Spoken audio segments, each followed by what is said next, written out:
Hello there, I'm Pittsburgh Pat, and last night D&D we played this, the Lord of the Rings role-playing game. It says 5e, doesn't say D&D though, so no copyright violation there. Let's get into the box, okay? So, here's what we did. I was the lore master instead of the dungeon master. That's what they call it. And this box is like $30, and I was at my local gaming store, so supporting them. But I'll put a link in the description below so you can buy it online if you don't have a local gaming store. But definitely support those guys because they're doing a great job for you and giving you a place to play. All right, so as soon as we open the box, now obviously we use this, so it's not in the order that you will find it. There's this great map of Eriador, right? So if you know the Lord of the Rings at all, there's these wonderful maps in the books and in the beginning of the movies as well. And so, yeah, these are the Shire is here, but you're actually starting at Bree. So you're like right here. And there are the rules. And the rules are pretty cool, and I'll talk about some of the variations on the rules in a second. Overhill and Underhill, this is a book that has like the first like adventure in it. So, oh, by the way, if you join my Patreon, I'm going to start that if I haven't already started it. That'd be great, and I'll give you access to my abbreviated, simplified rules for teaching kids, because that's what I do. I'm Pittsburgh Pat, and I teach kids how to play D&D and stay off their phones and screens so that they can learn how to talk to each other and socialize. So if you want to support that, that's how you would do it. So you get this big punch-out sheet with like these little characters, which is nice, but we punched them out, and I threw the... did I throw it away? It might be still in here. Oh, there it is. So these are the little characters that you have your player characters here. There's 5 of them. It comes with 5 pre-generated character sheets. So these guys played last night. A couple of them wrote on them already.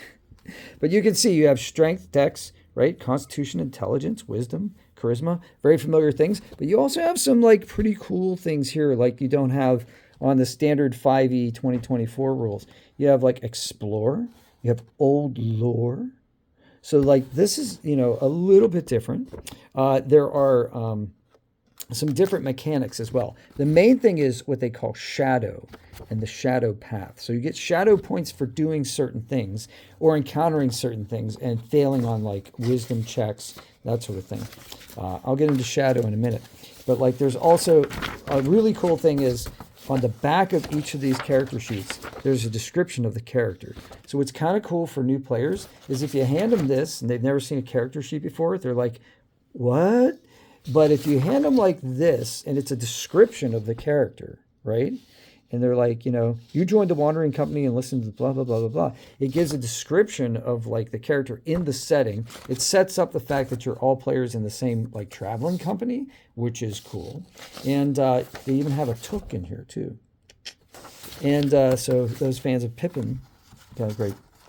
Cool. And also you have dice, right? So you have these guys, you have the stands that like stand them up so you can put them on the map or you can put them on the table, or if you have an extra like map to draw on, you can put it on there. They also come with these dice, and this is standard D dice, except they give you 2 D20s. And I want to show you something on the D20s. This is interesting. So you have an Eye of Sauron, and you have Gandalf's signature,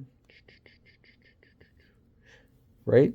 And they do slightly different things, right? So you would think this would be the same thing as a D20, and in some, like a 20, and this would be a 1. And in some cases, that's true, but not entirely. So I want to talk about the differences here right now.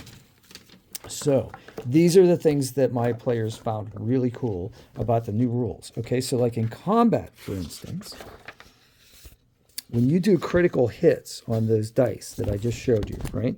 It says right here, if a player hero rolls a, and we'll call this the rune, and we'll call this the eye. A rune in an attack roll, the attack hits automatically, and its damage dice are rolled twice, right? Same as a D20, right? The same happens if an adversary or an adversary rolls an eye, right? This is called a critical hit. Conversely, if the player hero rolls an eye or the adversary rolls a rune, the attack misses automatically. So it's different for the adversaries, and it's different. So the 20 doesn't act like a 20. For the adversaries, this acts like a 20. Get it? Now that's a subtle change, but it's a pretty cool little stamp on it. And I kind of like that idea. The other thing that I wanted to show you is the shadow points. So shadow is an interesting concept. And let me get into this. So you make a shadow saving throw. When exposed to shadow, a player hero makes intelligence, wisdom, or charisma saving throw, depending on the source of the shadow, right? So here's some sources of shadow. If the players commit a misdeed, right? So what's a misdeed? Violent threats or malicious lies, heedless cruelty, you get a shadow point. Or you have to roll, actually, to see if you get a shadow point. Manipulating others, abusing authority and cruelty, theft or plunder, torture. So it goes increasingly like higher, okay? So, and here's like how you can do it. So if you're the DM and it's not prescribed in your module and you're just making stuff up as you go, if the source is dread, then it's charisma throw. If it's greed, then it's wisdom. If it's sorcery, then it's intelligence, right? And if it's committing despicable actions, there's no save. You just get the shadow. And then what happens with shadow? Shadow accumulates. And as it accumulates, if you get more shadow points than half of your wisdom, and I don't want to explain all of this because it's a game, it's proprietary, but it's kind of cool. You gain all of your, if you get shadow points that equal half of your wisdom, you get disadvantage, right, on things. But if you get to like a point where it's all of your wisdom, then you kind of go mad for a minute, right? So like Frodo and the ring, that kind of thing, a lot of shadow. So it says things like, succumbing to the shadow. If a player's score reaches their full wisdom score, well, actually it says they're taken out of play if they do it 5 times. But no, if they do it, and it reaches their wisdom score once, they go mad, right? So madness. To get rid of shadow points, player hero must play out a bout of madness, a violent outburst or crisis that frees a player hero from the burdens of shadow, but may have serious consequences, right? So you have to play act this, right? And then after you play act it, you have like a source of regret and you go one step up on the shadow path, right? So if you get 5 points on the shadow path, then your character's done, right? You're just completely mad. Even the elves can't save you. So that's just a taste of what's going on here. There's other things, and we could get into them if anybody likes the video or enough people watch it and are interested. I can talk about the rules more in depth, and maybe even do a little mock play for you. But that's like a kind of a first look at the Lord of the Rings starter set. And we really liked it. There is a mechanic in there for traveling, and traveling seems to be a big part of it, which in D&D isn't so much of a thing anymore. But I need to re-roll it. We were reading this on the fly last night, and since I'm not used to doing traveling rules, I was a little bit like, okay, I need to know a little bit more about this. So once I read the traveling rules and get to know them better, I will describe them to you. I don't want to misrepresent them to you, but I also want to tell you this was a little bit of a stumbling block for us, right? Last night. So it was a time when it kind of like slowed down the play. So it's not, all roses and unicorns, right?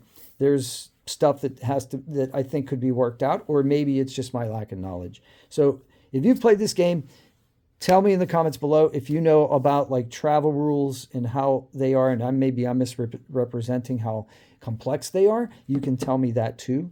I love to hear comments. Constructive criticism is welcome. Please don't swear in the comments. There are kids that will watch this video because I do teach kids. And thank you so much for subscribing to the channel because, hey man, that really helps me a lot. And like I said, the Patreon's going to be out there. I hope you guys have a great day.